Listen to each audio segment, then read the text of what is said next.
आज एक बड़ी अच्छी बात हुई। आज बात ये हुई कि मानस ने मुझे कॉल किया सुबह। और मानस ने मुझे अपना एक डाउट जो है वो मेरे सामने रखा।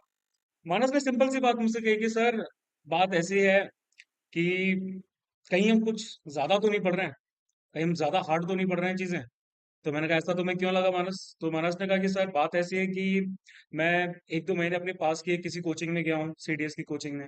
उसके साथ साथ मैंने शायद ऑनलाइन भी कुछ गाइडेंस लिया, और मैंने अपने 1-2 दोस्त वगैरह जो हैं, जिन्होंने ऑलरेडी सीडीएस क्लियर किया है, उनसे गाइडेंस, यानी गाइडेंस मतलब उनसे थोड़ा बातचीत वगैरह किया है, कम्युनिकेशन वगैरह किया है, उनके नोट्स वगैरह देखे हैं।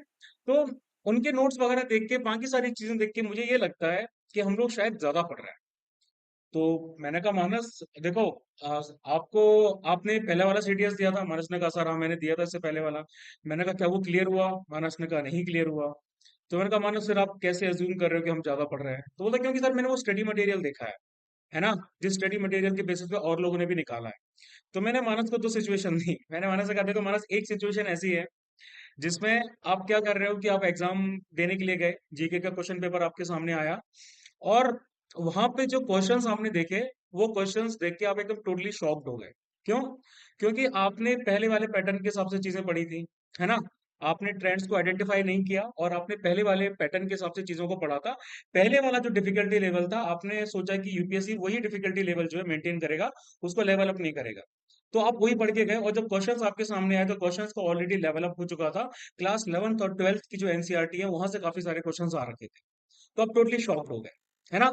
मतलब आप अपने आप को अनेबल पा रहे हैं उस चैलेंज को के साथ डील करने के लिए। पहली सिचुएशन ये थी। दूसरी सिचुएशन मैंने कहा ये हो सकती है कि आप एग्जाम हॉल में गए, आपने जीके का क्वेश्चन पेपर देखा। आपने क्वेश्चन पेपर देखा और आपने कहा कि यार क्वेश्चंस तो इजी हैं। क्वेश्चंस इजी क्यों हैं? क्योंकि आप वो क्वेश्चंस ऑलरेडी पढ़ के जा चुके हैं, वो कंटेंट आप पूरा पढ़ के जा चुके हैं। उस चैलेंजिंग सिचुएशन के साथ आप ऑलरेडी डील कर चुके हैं, यानी कि वो डिफिकल्टी लेवल आप ऑलरेडी क्लियर कर चुके हैं। तो आप ये चीज एक्सपेक्ट कर रहे थे। आप एक्सपेक्ट कर रहे थे कि भाई यूपीएससी कहां पर स्ट्राइक करेगी, और आप एकदम बैंग ऑन उसी जगह पर क्या कर रहे हैं, वही सब पढ़ के आए, है ना। तो ये दो सिचुएशंस आपके सामने हुई। तो दोनों सिचुएशंस में से आप कौन सी सिचुएशन में रहना प्रेफर करोगे? महाराज ने कहा ऑब्वियसली सर, सेकंड वाली सिचुएशन है, मैं उसमें रहना प्रेफर करूंगा, है ना। मैं थोड़ा ज्यादा पढ़ लूंगा, लेकिन मेरे सामने क्वेश्चन आए, मुझे फील होना चाहिए कि ये क्वेश्चन के साथ मैं उसको सॉल्व कर सकता हूँ, इसके साथ मैं डील करता हूँ। मैं ऐसी सिचुएशन में नहीं रहना चाहता कि भाई जिस सिचुएशन में मैंने कंटेंट कम पढ़ा है और क्वेश्चन मेरे सामने आ रहा है, और फिर मैं उस क्वेश्चन के साथ डील नहीं कर पा रहा। तो मैंने कहा सेम चीज मानस यही है। हम जो पढ़ रहे हैं उसमें मैंने एनसीईआरटी से अलग कुछ भी नहीं लिया। अगर आप लोग क्लास 11th क्लास की fundamental physics, sorry, fundamental concepts of geography वाली बुक लेंगे, हमने पूरा कंटेंट वहीं से उठाया है, सब कुछ वहीं से आ रहा है ना। तो ऐसे में जब यूपीएससी पूरा का पूरा एनसीईआरटी से ही दे रही है, थोड़े बहुत इधर उधर के सप्लीमेंट्री सोर्सेज से भी दे रही है। पॉलिटी की बात करें तो पॉलिटी में भाई पॉलिटिकल साइंस के क्वेश्चंस आ रहे हैं 11th और 12th क्लास के। हिस्ट्री की बात करें तो तमिलनाडु बोर्ड के अलावा थीम्स ऑफ जो हिस्ट्री वाली है, फर्स्ट सेकंड एंड 2 3 एन, वहां से भी क्वेश्चंस आ रहे हैं। इकोनॉमिक्स में देखा जाए तो भाई हार्डकोर हमारा क्वेश्चंस 11th और 12th क्लास से पूछे जा रहे हैं। तो ऐसे में आप ये कैसे सोच सकते हैं कि ज्योग्राफी का जो हमारा पोर्शन है, हालांकि इस बार ज्योग्राफी में लेवल अप नहीं हुआ, ज्योग्राफी में वही पोर्शन पढ़ाया गया जो नॉर्मली आता है ना। लेकिन अगली बार लेवल अप हो सकता है, आराम से लेवल अप हो सकता है। और आप अगर प्रीवियस चीजों को देख के जाएंगे कि भाई यही आएगा, तो फिर हम शॉक हो जाएंगे, है ना। देखो, हर चीज में हम हिस्ट्री से सीखना चाहिए। हिस्ट्री से हमें इस चीज में सीखना चाहिए कि हमें नए पैटर्न्स को, नए ट्रेंड्स को आइडेंटिफाई करना आना चाहिए। अगर हम पुरानी चीजों को देख के जाते हैं, तो फिर हम एक स्टेप पीछे चल रहे हैं, है ना। हम एक स्टेप पीछे चल रहे हैं। आप फौज में भी जाओगे तो वहां पर भी अगर आप कंपनी कमांडर हो, तो आपके दिमाग में क्या रहता है कि भाई, आपके दिमाग में चीजें रहती है कि भाई मिलिटेंट्स अगला मूव कैसे करेंगे, वो क्या क्या सोच सकते हैं, वो क्या क्या कर सकते हैं। मतलब कि आपका जो भी एनिमी है, आपको उसको बाईपास करना पड़ेगा, है ना। आपको ये देखना पड़ेगा कि भाई वो कौन कौन से मूव्स कर सकता है, और आप उसको कैसे चेक कर सकते हो। तो सेम चीज यहाँ पर आ जाती है कि यूपीएससी कैसे आपका लेवल अप कर रही है, आप उन ट्रेंड्स को आइडेंटिफाई करके कैसे इसको चेक कर सकते हो, कैसे वो स्ट्राइक कर रही है, आप उसको झेल सकते हो और आप पलटवार कर सकते हो। सेम चीज यहाँ पर भी है। अब अगर हम ये माइंडसेट लेके चलेंगे कि भाई ये चीज ज्यादा हार्ड हो रही है, तो यार एक दूसरा बंदा बैठा है कहीं इस पूरे भारत के कोने में, और वो उस हार्ड चीज को पढ़ रहा है। उसको समझ आ गया कि भाई NCERT level up, sorry, level up हो रहा है, एनसीईआरटी से ही आएगा पूरा, उससे बाहर कहीं नहीं आएगा। तो मैं 11th और 12th क्लास की एनसीईआरटी को अच्छे से पढ़ के जाऊं, उसमें से कोई एक ऐसा कंसेप्ट नहीं होगा जो मैं छोड़ के जाऊं। तो वो उसकी तैयारी दम लगा के कर। और आप अगर ये सोच के चल रहे हैं कि हार्डनेस ज्यादा है मेरे लिए, क्योंकि मुझे पता था कि बहुत सारे आप में से कई लोगों के ऐसे डाउट्स हो सकते हैं, क्योंकि अभी तक हमने क्या है कि थोड़ा लेवल डाउन करके पढ़ा है। अगर आप डिफेंस काज की जो ज्योग्राफी की प्लेलिस्ट है, मेरे ख्याल से आप में से कई लोगों ने देखी होगी। किसी ने देखी है यूट्यूब पे? 40 लेक्चर्स के अराउंड डाले थे मैंने। Yes sir. तो अगर आपने उस पूरी प्लेलिस्ट को फॉलो किया होगा, तो वो प्लेलिस्ट हमारी प्रीवियस पैटर्न के हिसाब से थी, है ना। ऐसा नहीं कहूंगा कि जो पहले वाली प्लेलिस्ट थी वो आपकी टोटली रिडंडेंट हो चुकी है, नहीं, उसके भी बहुत सारे एलिमेंट्स आएंगे, यानी कि, लेकिन एडिशन, इंफॉर्मेशन का एडिशन भी बहुत ज्यादा होगा। सीधी सी बात ये है।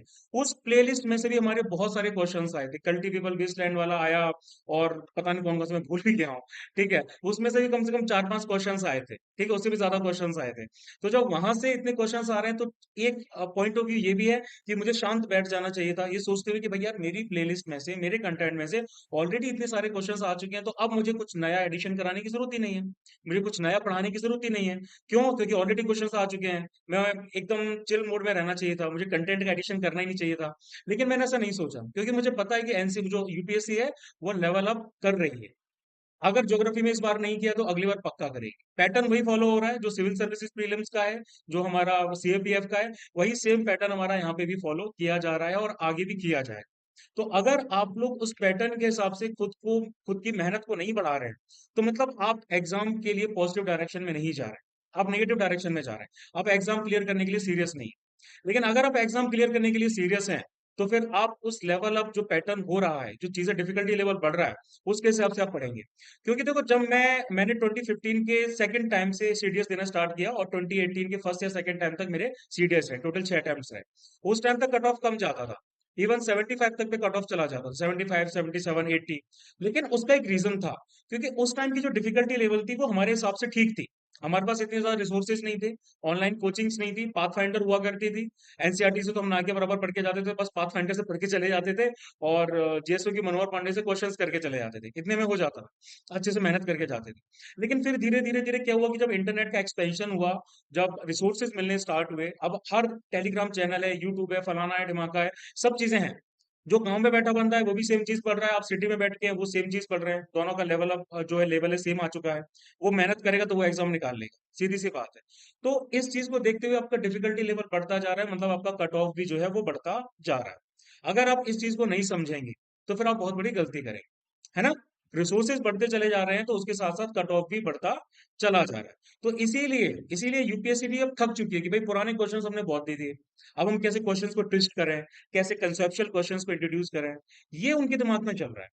और अगर आप इस चीज को आइडेंटिफाई कर पा रहे हैं तो वेल एंड गुड, तो फिर आप एग्जाम निकालेंगे। लेकिन अगर आप इस चीज को आइडेंटिफाई करते हुए भी मेहनत नहीं करेंगे, तो फिर आपके लिए मुश्किलें खड़ी हो जाएंगी, आपके आने वाले 4 महीने जो है वो वेस्ट हो जाएंगे। फिर जो हम करेंगे ना, वो हमारा गधा मजदूरी टाइप का हो जाएगा, कि लगे पड़े हैं, मेहनत कर रहे हैं, माँ बाप को दिख रहा है भाई सुबह से लेकर शाम तक लग रहे हैं, सब कुछ कर रहे हैं, कॉपियां भर दे रहे हैं, लेकिन काम का उसमें से हम कितना पढ़ रहे हैं, मैटर तो ये करता है ना। पढ़ने को तो हम पूरी लक्ष्मीकांत चाट के जा सकते हैं, लेकिन लक्ष्मीकांत में काम का मटेरियल कितना है, हमें तो वो देखना है। एनसीईआरटी में भी भाई हमारी काम का मटेरियल क्या है, हमें वो देखना है। जब हम उस पे उतना करके जाएंगे, तब फिर वो हमारे लिए बेनिफिशियल है। ठीक है, गॉट इट? कोई डाउट? ओके। No sir. मुझे लगा ये क्लैरिटी देना जरूरी है। हाँ सर। सर अभी नहीं क्या अपना जो टॉपिक हुआ ना द अर्थ हाँ और जो रॉक सिस्टम अपन ने पढ़ा, हाँ। मैंने उस पे बेस नहीं किया, मनोहर पांडे पे एमसीक्यूज देखे सर, चैप्टर वाइज जो होते हैं वो हो रहे थे सॉल्व, अभी लेवल अप किया तो सर। होंगे होंगे, अभी तो हम हाँ बहुत सारे क्वेश्चंस करेंगे। ठीक है, आप अपने आप को ये सोचते हैं ना कि भाई हम नहीं कर पाएंगे, यार बेसिक चीज है। क्लास 12th का बंदा जब वो पढ़ के जा रहा है एनसीईआरटी का, तो आप क्यों नहीं पढ़ सकते? आप तो ग्रेजुएशन में आ चुके हैं, है ना। हाँ ठीक है, चलो भाई, आज का कार्यक्रम स्टार्ट करते हैं।